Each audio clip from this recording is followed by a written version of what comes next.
Cabernet Sauvignon is probably the world's best-known red wine, particularly because famous labels such as Bordeaux's Chateau Margaux and Latour have this grape in the blend.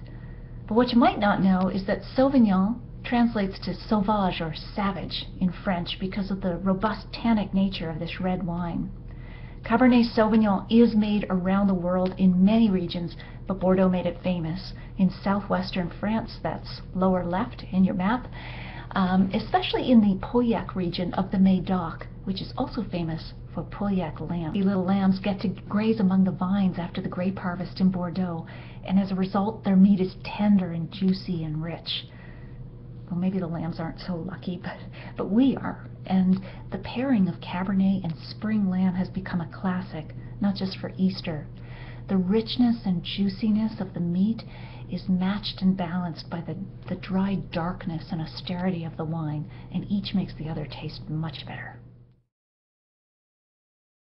I'm going to taste two Cabernet Sauvignons today, one from the New World, Niagara's Jackson Triggs Meritage, and the other from the Old World, Bordeaux's Mouton Cadet.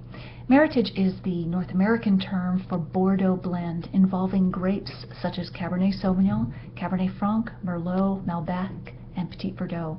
And yes, it is pronounced Meritage, not the more sophisticated but completely wrong version Meritage. Put away your chapeau. The Mouton Cadet is the entry-level wine for Chateau Mouton Rothschild in Bordeaux. It's just $13, $14 like the Jackson Triggs Meritage. I picked two wines at the same price point. And Mouton really does mean sheep in French, and it's a great pairing. This wine offers really classic aromas of blackberry and cassis and smoke. You want to decant about 2 hours for maximum pleasure.